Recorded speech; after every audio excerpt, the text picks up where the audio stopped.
Okay, this is city driving test, alright?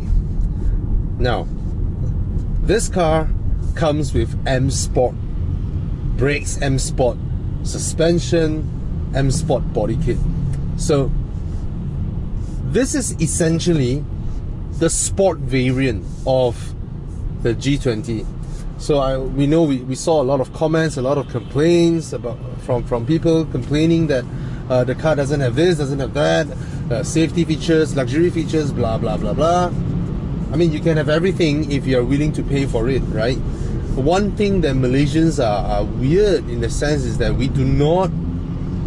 we expect everything we expect a lot of things without expecting to pay for it.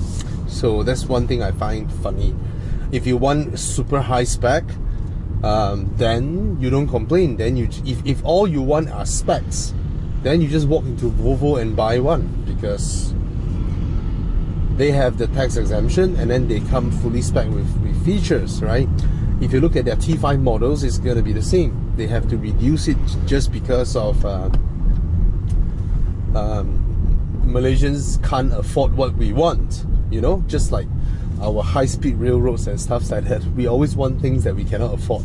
But anyway, why I want to do city driving? See, this is downtown KL, and as you know, capital city, we have rubbish roads in downtown. And I have to tell you, if you're considering the G20, or you have been test driving the F30 and then you withhold your purchase because the G20 is coming along, then if you're very satisfied with how the F30 drives or rides, then I can tell you, you won't be happy with how the G20 rides, okay?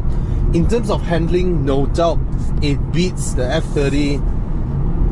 It clearly beats the F30. It not only beats the F30, it beats the Jaguar XE as well, okay?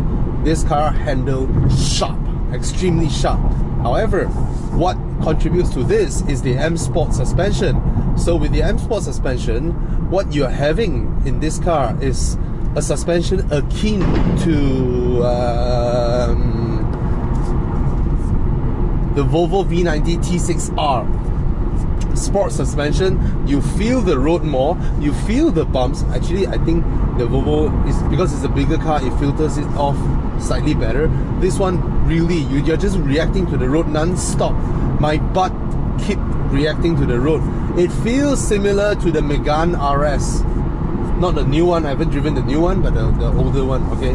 Basically, this is the type of suspension that I personally like.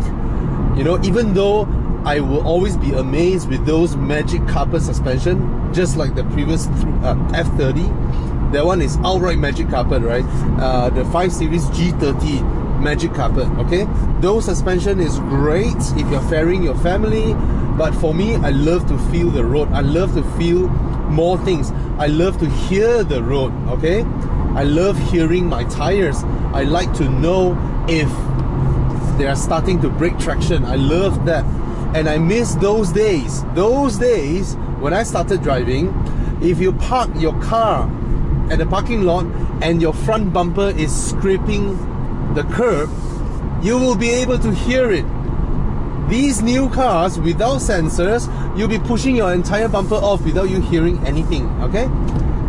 And so this, I have to get this out of the way, because if you are thinking of paying 320,000 for a 3 Series and your mind conjures up images of you luxuriously rolling by in the car, no, you're gonna be bumping around, okay?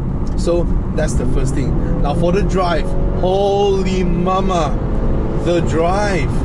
This car, see, I'm in comfort mode, but the engine just pulls and it is so fast. It is able to pick up speed in such a rate that feel 4-cylinder normal passenger or luxury passenger. I mean, I'm comparing to the Mercedes C300. I'm comparing to the Volvo T5. Nope. Or the Audi 252 horsepower 2-liter TFSI. None of them compares to this. This one pulls so strong. It is comparable to the F30 335i. I kid you not. This car is so capable. My God. And the chassis. Oh my God, the chassis. Look at that. Look at the way it goes. Undulations. You see, I can point my inner wheel to the white color marker. My God, this car.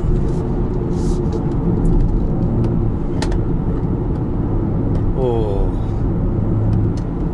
what body control. Okay, let's dissect that for a moment. Okay, let's dissect that again. Can I drive the F30 like that? Definitely, no problem. No issues at all. The F30 can do that. But I suspect, given the setup of what is being sold in Malaysia, it's gonna send a little bit more load to the outer wheels. Okay? This guy here has that. I'm sure they benchmarked the Jaguar XE on this. I'm very, very sure Jaguar XE. One Jaguar XE is lying in one of their R&D, competitor benchmarking testing centers, because the Jaguar XE is that good in handling. All right, it is that good. But there's one thing this car does really, really well. It's not only just the gear changes. I went Genting yesterday. It's also the body control that is intuitive, and then it puts a smile on your face. I know these are very cliche words now, very cliche phrases now. However, the access to this is a bit weird, because this car, right, is unlike, let's say, the Jaguar XE or the BMW F30 E90. Those, right, from the get-go, I hop into the car, it immediately gives me confidence, and I dare to whack it. This car, right, I remember my first time driving it during the media drive, and yesterday as well, when I first popped into the car, I just felt this car is a bit too twitchy, and it scares me a little bit. But after that, after understanding that, oh my God, brilliant. See, I'm still in comfort mode, because we don't have adjustable suspension. These are M Sport suspension. So, and the throttle response is already so immediate. You see that? You see that? I prod it a little bit. It behaves like those Japanese cars where they tune the throttle response to give you the false impression that the car is very powerful. Those who has never driven a European car, they've been always driving Japanese cars. You would have felt, especially Toyota, Honda, right? They tune that throttle, like when you prod it a little bit, then you feel like, wow, the car is very powerful. But actually, it's just they made it super sensitive, okay, to give you the impression of power when you test drive in showrooms. Yeah, this guy does that. Few European cars do that because they want to give you comfort all this while, so they delay the throttle response, or they mute it in a way whereby you need to depress a little bit more, then only the car gives you, oh, beautiful Subaru Wrx. If this car has a standard torque converter or the ZF 8-speed, right, my God, that is a legitimate replacement, and a Japanese replacement for the BMW 3 Series. But it comes with a CVT, which is the best CVT I've ever driven. Alright, it is the best CVT. And I think the Subaru Wrx looks absolutely beautiful. It looks beautiful. It looks like, again, a Japanese version of a BMW F30. It's just, why am I reviewing a Subaru now? But it's just beautiful. I love that car, man. I love this car. It's just, CVT. Oh, what a beautiful car. Beautiful. Anyway, yeah. So, city driving, this is how it feels. Okay? It is a very capable car. It is not... It is... Okay. If you ask me now, current G20, A4, Mercedes C-Class, the S60 is coming. Jaguar XE is really out, okay, because it drives well, it's so cramped, its interior build quality is absolute shit, what a pity. And it has a bad gearbox tuning. The transmission is essentially the same as BMW, same supplier, 8-speed ZF, but I tell you, they didn't do their homework in terms of tuning it. Alright, that car jerks and finds gears. That car's transmission feels unsorted, just like the previous 7-speed transmission that comes with the C-Class. Alright, the C-Class has improved massively in the facelift version in terms of the smoothness of its gearbox, the in-car tech and all that. However, one thing they did not improve in the facelift, surprisingly, they did not improve on the soundproofing at all. Zilch, none. So they didn't. I was surprised because soundproofing is one of the easier things to do. Maybe they just like, nah, we're gonna put that into the new C-Class so that we can say it's so much improved. But that's classic Mercedes-Benz lah, huh? So in terms of this segment now, which car is the most comfortable, most pliant, with the best soundproofing, blah blah blah blah? It is actually the Audi A4. Okay, and amazingly, we have another competition, because this car now at 320,000, and then the C300 is at 305,000.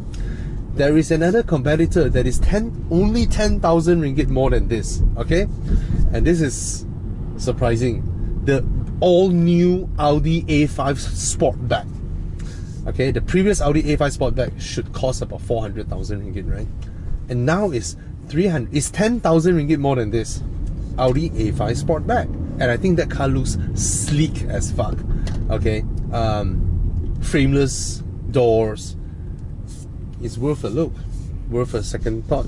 Okay, yes, Audi no longer has representation in Malaysia, but if you're buying in Klang Valley, just go Setia Alam. Okay,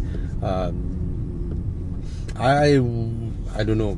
Maybe Euromobile has improved, maybe, but nah. Anyway, so yeah, until the S60 comes, it will be very, very interesting, because we do not know for now what kind of configuration will Volvo bring in for the S60. Okay, if it comes in T8 again, then again there's no competition, because just can't beat tax incentives. All right. But in terms of driving, which one is the sharpest? I've driven the S60. I think I am one of the only few Malaysian motoring journalists who drove the S60. In fact, the one I drove is the pre-production version. It drives very, very similar to the S90, the V90 and all that. Means the handling is great. Okay, very good handling. But is it near this? No. It's not near this. It's nowhere near this. Okay, this guy is just mad. Okay, so but of course the one I drove is a diesel. It might have a comfort suspension. So what if it has Polestar or suspension and blah blah and all that? That will be a different case. All right.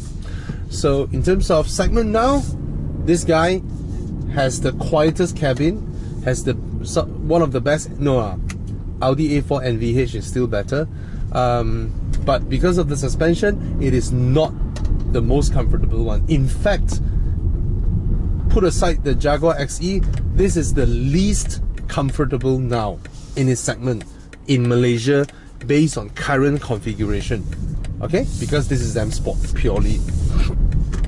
But you are able to walk into any BMW showroom and order anything you like on the G20 and just wait for them to import it. Yeah, so don't make noise. Yeah, you want laser lights, you can spec it. You want HID, heads-up display, you can spec it. You want all the autonomous driving, blah blah, adaptive cruise control, blah blah blah blah, you can spec it. Just pay for it. All right. Okay, guys, if you like the video, please subscribe. Oi, subscribe. Subscribe. It doesn't cost you a thing, right? Subscribe. Okay, now for those of you who like to argue whether the 3 Series is better, or the A4 is better, or the C-Class is better, or a Myvi is better, or Proton is better, or Camry is better, or Accord is better, for those of you, who always argue with your friends and all this, right? We have created the democratic way of arguing. Vote, okay? Cars of Malaysia is created for all of you to vote the car that you preferred, and then we will announce the top 3 per category for all of you. Alright, and just click the link below. Cheers.